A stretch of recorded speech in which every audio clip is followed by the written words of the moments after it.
Hello friends, today we will discuss about the basic practices of crop production या जिसे हम agricultural practices कहते हैं। Friends, agricultural practices the cultivation of crops involves several activities undertaken by farmers over a period of time.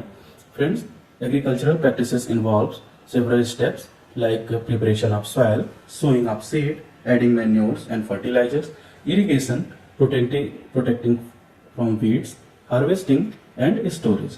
All these practices includes or involved in agricultural practices that is done by the farmers towards the growing of a crop. Friends, agricultural practices में कई सारे activities जो है कि farmer के द्वारा किया जाता है क्रॉप को प्रोड्यूस करने के लिए या उसको ग्रोन करने के लिए। फ्रेंड्स, एग्रीकल्चरल प्रैक्टिसेस में जो सबसे पहला प्रैक्टिस है soil preparation. The preparation of soil is the first step before growing a crop. One of the most important task in agriculture is to turn the soil and loosen it.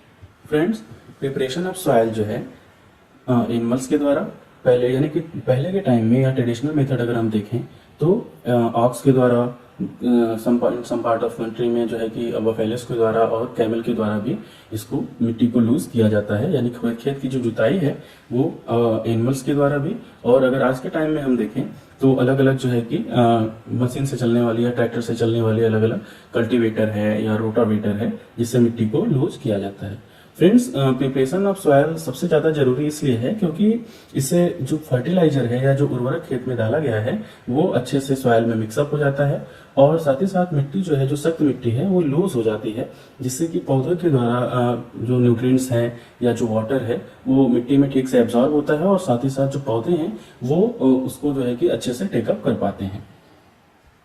Now friend, the next step is sowing of seed. Friends, ये बहुत जरूरी है कि मिट्टी तैयार करने के बाद उसमें क्रॉप को लगाया जाए या सीड को लगाया जाए। Sowing is an important part of crop production. Before sowing, good quality, clean and healthy seeds of a good variety are selected. Farmers prefer to use seeds which give high yield, यानी कि जो farmer है वो हमेशा ऐसे variety को choose करता है जिसमें कि हाई यील्डिंग है, यानी उत्पादन क्षमता जिसमें ज्यादा हो, ऐसी वैरायटी को ही फार्मर चूज करता है। और सीड को लगाने से पहले उसकी जो है कि क्वालिटी अच्छे क्वालिटी का होना चाहिए, साफ सुथरा होना चाहिए और वो स्वस्थ बीज होना चाहिए, जिससे कि प्रोडक्शन पे जो है कि क्रॉप के प्रोडक्शन पे प्रभाव ना पड़े। और साथ ही साथ फ्रेंड्स, जो सोइंग ऑफ सीड है वो कई तरीकों से किया जाता है, जैसे कि मैनुअली हाथ से भी किया जाता है, कुछ मशीनों की द्वारा या ट्रैक्टर की सहायता से भी किया जाता है और साथ ही साथ ट्रांसप्लांटेशन विधि के द्वारा भी किया जाता है। ब्रॉडकास्टिंग मेथड में क्या है कि हाथ से ही जो है कि सीड को ब्रॉडकास्ट किया जाता है और जिसको हम ब्रॉडकास्टिंग मेथड कहते हैं।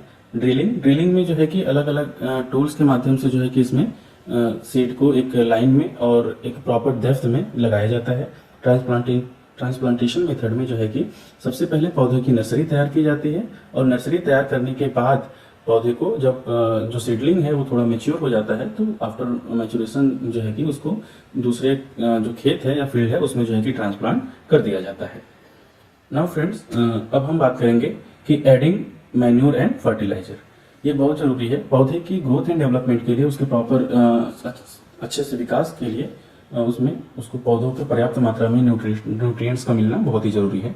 The substances which are added to the soil in the form of nutrients for the healthy growth of a plant are called manure. Friends, manure और फर्टिलाइजर ये जो है कि खेत में पौधों को जो है कि न्यूट्रिएंट्स प्रोवाइड करते हैं। मैन्योर जो है यह एक नेचुरल तरीके से प्राप्त खाद होता है, जबकि जो फर्टिलाइजर है ये केमिकली सिंथेसाइज्ड होता है जो कि फैक्ट्रीज में बनाया जाता है। मैन्योर की अगर हम बात करें तो ये एनिमल और प्लांट वेस्ट से बनता है और अगर हम फर्टिलाइजर की बात करें तो फर्टिलाइजर जो है कि केमिकली सिंथेसाइज्ड होता है और ये खेत में जो है कि ह्यूमस ऐड नहीं करता है और साथ ही साथ जो सॉइल फ्रेंडली माइक्रोब्स हैं उसको जो है कि उसके ग्रोथ को प्रमोट नहीं करता है। मैन्योर की अगर हम बात करें तो मैन्योर के कुछ एडवांटेजेस भी हैं कि ये जो सॉइल है या खेत है उसकी वाटर होल्डिंग कैपेसिटी को इंक्रीज कर देता है और ये इसीलिए जो है कि फर्टिलाइजर से अच्छा माना जाता है। साथ ही साथ ये मिट्टी को जो है कि पोरस बनाता है जिससे कि गैसियस एक्सचेंज हो सके और जो नंबर ऑफ माइक्रोब्स हैं सॉइल फ्रेंडली माइक्रोब्स हैं उसके नंबर को ये इंक्रीज करता है और सॉइल टेक्सचर को बढ़ाता है, जिससे कि सॉइल की उर्वरक क्षमता जो है कि सॉइल की जो उपजाऊ क्षमता है वो बनी रहती है।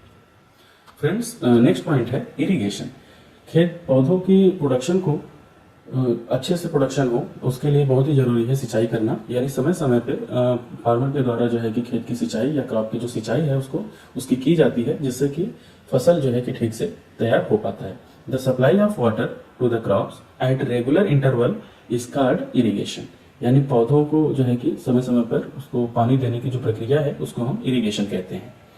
The time and frequency of irrigation varies from crop to crop, soil to soil and season to season, यानी फ्रेंड्स जो पानी की जो मात्रा है वो अलग अलग क्रॉप में अलग अलग, और जैसे अगर सॉइल वहाँ का जैसे सॉइल किस तरह का है उस पर भी डिपेंड करता है और सीजन वाइज भी डिपेंड करता है कि कितना पानी फसल को चाहिए। फ्रेंड्स हम बात करें अगर सोर्सेज ऑफ इरिगेशन की, तो सोर्सेज ऑफ इरिगेशन में वेल है, tubewell, pond, lake, river, dams and canals. इसके माध्यम से जो है कि फार्मर्स जो है खेत की सिंचाई करते हैं। अगर हम ट्रेडिशनल मेथड की बात करें तो चेन पंप के माध्यम से, ढेकली के माध्यम से या मोट के माध्यम से जो है कि पहले सिंचाई होती थी, और मॉडर्न मेथड में स्प्रिंकलर सिस्टम और ड्रिप इरिगेशन सिस्टम के माध्यम से जो है कि खेत की सिंचाई की जाती है। फ्रेंड्स नेक्स्ट पॉइंट है प्रोटेक्टिंग फ्रॉम वीड्स, यानी जो क्रॉप हमने खेत में लगाए हैं उसको जो है कि वीड से बचाना। वीड्स फ्रेंड्स वीड किसे कहते हैं? वीड का मतलब है कि जैसे हम ग्रासेस को देखें अगर, तो ये खेत में मेन क्रॉप के साथ जो है कि ये भी ग्रो करते रहते हैं, जबकि ये इनका कोई फार्मर को कोई इंपॉर्टेंस नहीं होता है, ये अनडिजायरेबल होते हैं, अनवांटेड प्लांट होते हैं, इसे ही हम वीड्स कहते हैं। और इन वीड्स को क्रॉप से बाहर निकालने की जो प्रक्रिया है उसे ही हम वीडिंग कहते हैं। और वीड्स को जो है कि हम कंट्रोल कर सकते हैं कुछ केमिकल के द्वारा ही, लेकिन ये क्रॉप को लगाने से पहले, जैसे कि 2,4-D डाइक्लोरोफिनॉक्सी एसिटिक एसिड इसका नाम है, इसके माध्यम से इसके द्वारा जो है कि हम इस केमिकल के द्वारा हम जो वीड्स है, खरपतवार है, उसको जो है कि हम नष्ट कर सकते हैं। और खरपतवार निकालने के लिए जो ग्रासेस है, अनवांटेड प्लांट है, उसको निकालने के लिए ट्रोवेल या जिसको खुरपी बोला जाता है, इसके माध्यम से या अलग अलग छोटे टूल्स और मैनुअल टूल्स होते हैं उसके माध्यम से जो है कि हम इसको बाहर निकाल सकते हैं। फ्रेंड्स नेक्स्ट पॉइंट आता है हमारा harvesting and storage. Friends harvesting की प्रोसेस जो है ये क्रॉप तैयार हो जाने के बाद, यानी जो हमारा क्रॉप है वो मेच्योर होने के बाद ही जो है कि इसको हम हार्वेस्ट करेंगे। The cutting of crop after its mature is called harvesting. In harvesting crops are pulled out or cut close to the ground, यानी खेत के से जो है कि थोड़ा छोड़ करके हम पूरे फसल को जो है कि काट लेते हैं अगर हम सीडल्स की बात करें तो।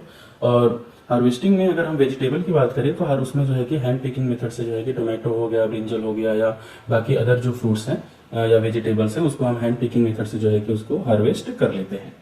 फ्रेंड्स उसके बाद आता है हार्वेस्टिंग के बाद जो ग्रेन्स है उसको जो है कि अलग करने के लिए हम अलग अलग टेक्निक का उपयोग करते हैं, जैसे कि धान हो गया या जिसको हम पैडी कहते हैं तो उसकी पिटाई की जाती है जिससे कि ग्रेन अलग होते हैं, या जो गेहूं है तो उसकी हम थ्रेसिंग करते हैं जिससे कि सीड जो है कि पौधे से अलग हो जाता है।